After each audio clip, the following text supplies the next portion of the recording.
We've had a look at all of the elementary particles. We're now going to start to look at what happens when we combine some of those together. You can see here the two that we're going to focus on are baryons and mesons, but collectively they are referred to as hadrons. Now you might have heard that term before in the Large Hadron Collider. So in the Large Hadron Collider they're literally smashing hadrons together, and we're going to have a look at what those hadrons are. So a hadron, first of all, is a composite subatomic particle. So it's not elementary, it is composed of elementary particles, but it's still subatomic in that it's smaller than an atom. And there are two types, as we've just seen. The first are baryons, and a baryon is made up of 3 quarks.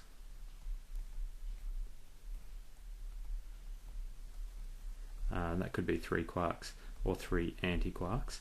So when I use the term quarks here, I kind of mean both. And the other one is mesons.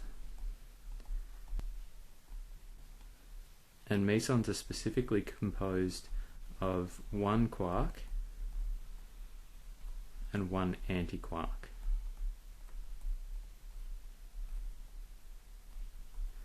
And that's kind of the detail that you really need to know, but to make it a little bit more understandable, we're going to have a look at a few examples, and we'll put those in a table.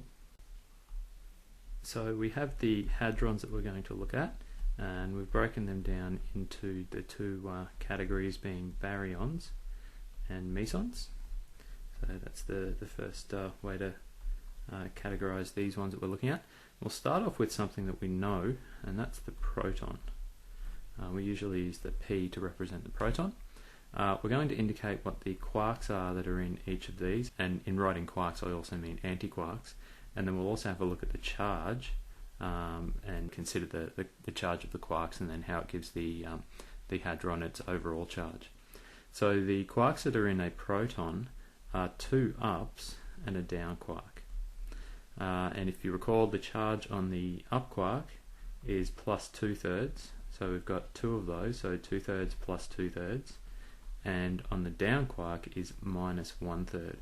So when we add all of those together, we get a total charge of plus 1, which is what we'd expect, given that that's the charge on a proton. The second one, we'll stick with, again, something that we know, and that's a neutron. And so that's N is the letter we give for a neutron.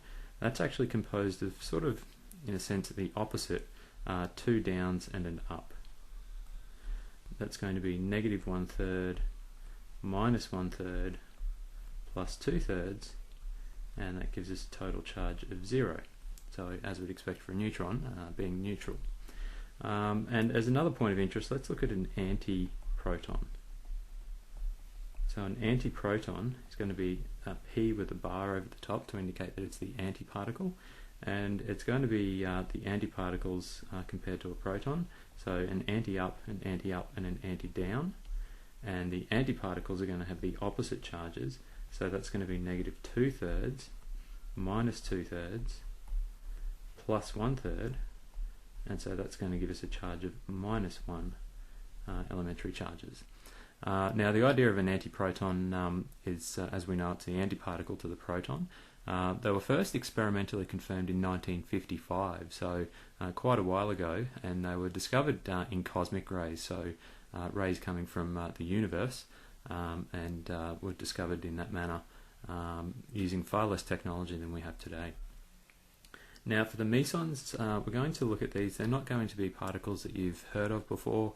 They're a little bit unusual in some cases, but we'll talk through a couple of examples. The first one is going to be the positive pion, and when we write pion, that could also sometimes be referred to as a pi meson. So there's a couple of different names that get used here, and the reason why it's a pion is because it's represented by the symbol pi, and because it's a positive pion, we'll put a little plus there to indicate that. You can get a negative pion and a neutral pion as well. So the pion is made of an up quark and an anti-down quark. And if you add those charges together, so plus 2/3 for the up quark, A down quark has a charge of negative 1/3, so the anti-down is going to be plus 1/3, and so that gives an overall charge of plus 1. Now, the mean lifetime of a positive pion is about 26 nanoseconds, so it doesn't exist for long, and it will usually decay into a muon and a neutrino. The second two that we're going to look at are known as kaons or K-mesons. Now, K-mesons are any mesons that contain the strange or anti-strange quarks. So if it's got a strange or an anti-strange, it's by definition going to be a K-meson. The first one we're going to have a look at is the positive kaon. So again, we can have neutral and negative kaons as well, and it's represented by the letter K, and again with a plus there. So the components are an up and an anti-strange, and so the charge is there again plus 2/3. The strange would be minus 1/3, so the anti-strange is plus 1/3, and so that gives us a charge of plus 1 as well. And again, these particles were found in cosmic rays. The positive kaon has an average lifetime of about 12 nanoseconds, so even shorter than the positive pion. The other thing that's really important about these kaons is that they were fairly fundamental in helping to establish the standard model. So they were some of the particles that were first discovered and helped to then develop more information about other particles.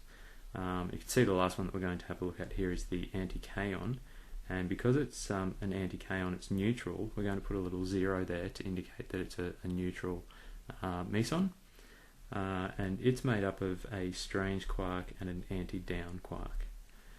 So the strange quark has a charge of negative 1/3, the down usually has a charge of negative 1/3 as well, but the anti-down is therefore going to have a charge of plus 1/3, and so that gives us an overall neutral particle. So with these kaons, they also tend to decay fairly quickly, and they'll usually decay into some combination of pions. So there's a few different ways that they can decay, and some are more common than others, but just a bit of a side note there. Like I said, there are only some examples. There are many, many more. We'll have a look at a few in class, and I'll get you to explore some of these in a bit more detail, and just to help you understand a little bit more about what some of these baryons and mesons are.